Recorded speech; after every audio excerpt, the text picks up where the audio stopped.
Esta reportagem conta com o oferecimento de Stork Distribuidora, produtos de qualidade. Uninter de União da Vitória, a melhor EAD do Brasil. Versa Prestadora de Serviços e Advocacia Leão. A gente está aqui no campo de pesquisas geofísicas Major Edson de Freitas Coutinho, a base de Paula Freitas. Você já deve ter ouvido dessa história, né? Mas agora a gente aqui no Canal 4 vai contar para vocês em detalhes como tudo isso começou. E para isso a gente vai contar com o apoio do jornalista Antônio Budal. Ele que trabalhou aqui no local na época em que isso aqui estava em plena atividade. Budal, conta essa história pra gente. Aqui eu acredito que foi uma boa história para minha vida, porque na realidade o início disso aqui, quando eu não estava aqui, eu estava no batalhão, servindo o 5º Batalhão de Engenharia com muito orgulho, e no momento que a gente estava ouvindo o boletim, foi falado que o batalhão ia fazer uma terraplanagem nesse local. Eu nem sabia da existência dele, então naquele momento, a partir daquela data, soube da existência. Então foi feito o trabalho, a Força Aérea construiu esse campo, ali da década de 70, 80, e eu, no sair do batalhão, passou mais um ano e pouquinho, eu acabei, por minha sorte, vindo trabalhar nesse local, a convite inclusive de um colega que era o auxiliar técnico do transmissor desse local. A gente passou então a conhecer melhor essa atividade que é a pesquisa da camada da ionosfera. Só que para chegar na camada da ionosfera, primeiro tem que saber os recursos disponíveis. Então a Força Aérea colocou aqui um equipamento, um transmissor, que chama-se uma estação de transmissão para atingir a camada da ionosfera.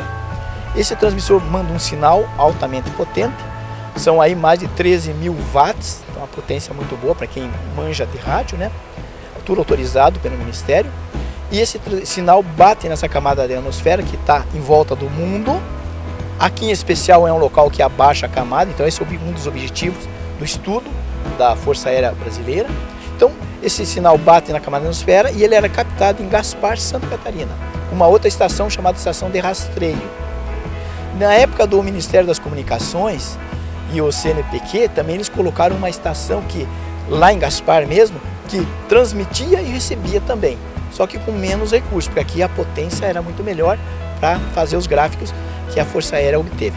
Budal, que trabalhou até o ano de 1981 na estação, se lembra dos equipamentos que eram usados nas pesquisas. Torre de 130 metros, pesando aí quase 13.000 quilos, 12.800 quilos, né? Atrelado a um trailer que ali tinha os equipamentos, o transmissor, os equipamentos, uma câmara de vapor de rubídio que dá precisão de relógio atômico. Eu me orgulho de ter feito parte de uma pequena parcela desse trabalho aqui cuidando do transmissor, que inclusive esse transmissor é interessante porque é um transmissor que ele é todo ele isolado, as pessoas não podem nem chegar perto, por causa da força que ele assim desprende.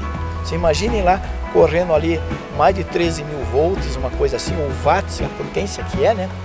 Então é um local isolado, ninguém pode chegar perto, se a pessoa chega perto ela se desintegra, como diz o outro, né? Então eu achei um projeto muito interessante da querida Força Aérea em manter, e isso inclusive com uma parceria muito afinada com os Estados Unidos, porque no período que eu estive aqui também vieram cientistas da Força Aérea Americana e eles vieram em loco ver aqui esse projeto que é muito melhor do que aquele que eles tinham lá na Groenlândia, naquela região lá dos Estados Unidos. A pesquisa foi até próximo do ano 2000, como recorda Budal. Após isso, a Força Aérea passou a fazer convênios com instituições de ensino. Depois criaram aquela pequena torre, mais aqui no começo, que é uma torre, uma estação meteorológica. Então o objetivo principal era terminou o projeto para não perder a manutenção, o espaço e tal. Pelo que eu entendi, a aeronáutica fez esse acordo aí, né, esse convênio para continuar com uma espécie de estação meteorológica. Mas o porquê desta estação de pesquisa ter sido criada em Paula Freitas? A camada da ionosfera, pelo que a gente acompanhou, ela dá a volta ao mundo, ela está situada a 50 até 1.000 quilômetros, são 50 quilômetros a 1.000 quilômetros. O X da questão é que aqui nesse ponto ele é denominado a anomalia geomagnética brasileira. Por quê? Porque esses 50 a 1.000 quilômetros Em alguns períodos, atipicamente, e não tem data precisa para isso, ela cai a perto de 20 quilômetros. Seria mais ou menos como daqui a Porto Vitória, essa camada desce bastante. Então eis a questão, o porquê que ela faz isso. E não é no mundo inteiro, só aqui mais um ponto, se não me engano, na Groenlândia, que os Estados Unidos tem também uma estação parecida com essa, só não tem a torre, que eles usam balões meteorológicos. Então são as informações que a gente pegou, a gente acompanhou e tem muito orgulho de ter trabalhado nisso. Major Edicel de Freitas Coutinho está denominado o campo, o nome dele, porque ele foi um dos pioneiros dessa ideia. Junto, eu quero deixar aqui também em memória, o capitão Basílio Baranoff, que foi o meu chefe, vamos dizer, imediato desse projeto quando eu trabalhei aqui.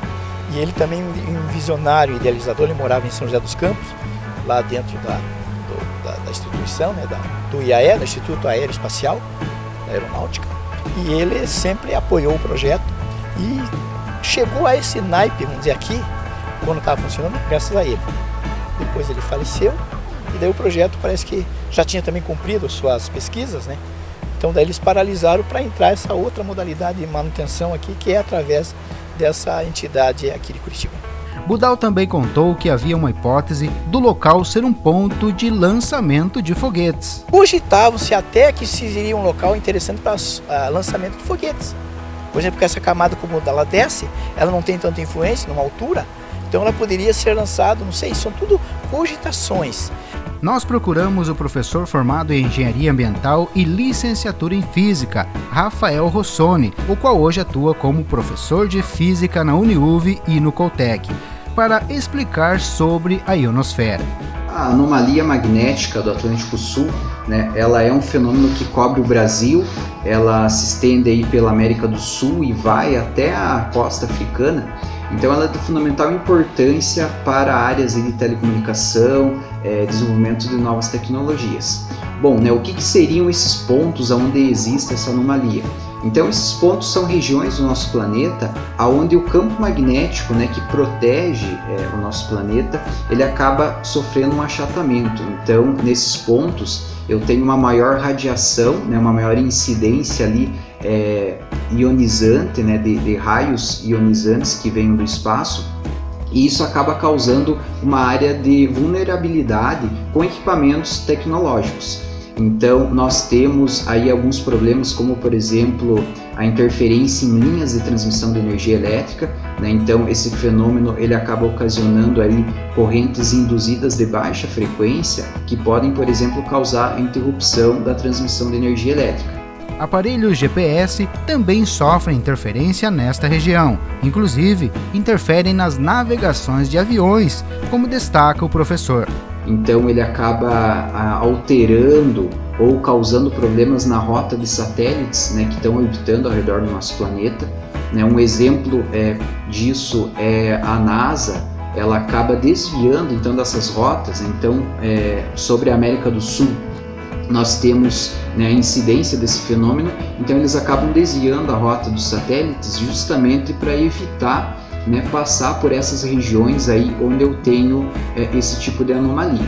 Um exemplo disso é que a própria NASA ela evita a passagem dos seus satélites, né, a rota deles aqui sobre a América do Sul, sobre aqui a região do Brasil, justamente porque esse fenômeno acaba alterando a navegação desses equipamentos. O professor fala que seria necessário um estudo mais avançado sobre este assunto, até porque existem poucos dados referente a esta anomalia. Com o avanço da tecnologia, com o desenvolvimento de equipamentos mais complexos, eles acabam ficando mais susceptíveis à aplicação desse fenômeno, né? Então é de fundamental importância nos próximos anos a exploração, né, desses dados, até porque hoje nós temos aí poucos dados, né, sobre esse fenômeno. Aqui no Brasil nós temos o INPE, né, que é o Instituto Nacional de Pesquisas Espaciais. Existem aí trabalhos, né, pesquisas, base de dados, né, sobre esse fenômeno, mas ainda é muito pouco, né? Então nós teríamos aí que ter um maior interesse de cientistas, um apoio também, né, das próprias instituições de pesquisa, para que nós tenhamos aí mais dados e para que, né, nós possamos conhecer melhor como esse fenômeno ocorre e qual a sua interferência aí nas nossas tecnologias. Mas o professor lembra que a estação de Paula Freitas foi de suma importância para as primeiras pesquisas. Estudos como esses que eram feitos aí na base, né, de estudos geofísicos em Paula Freitas, né, a base Major Edson de Freitas, com certeza são de grande importância para a sociedade, né, para o desenvolvimento da ciência e no aprimoramento de novas tecnologias, né, na área de telecomunicações, na área de navegação, né, na área de informática, enfim. Então, com certeza, esses estudos aí, eles devem ocorrer, né, e devem evoluir, né, para que nós tenhamos aí um melhor desenvolvimento tecnológico, né, da nossa sociedade. Mas até que isso ocorra, ficam apenas as histórias do local. Mas no meu caso aqui, que me chamou a atenção, que eu posso destacar, por exemplo, uma torre de 130 metros, você subiria lá? Eu subi 3 vezes para trocar as lâmpadas, o balizamento. Claro, equipamento desligado, travado lá com os aterramentos, tudo certinho, né? Trancado para ninguém ir lá ligar. Daí eu peguei o equipamento com cinto, todas aquelas seguranças, e a gente subi 3 vezes lá para trocar as lâmpadas do balizamento, porque a altura dela, 130 metros, vai que passa uma aeronave voo rasante, aí ela pode enroscar, né? O que era a minha aventura jovem com essa grande responsabilidade que foi ser um dos técnicos auxiliares aqui no campo de pesquisa Major Edicel de Freitas Coutinho.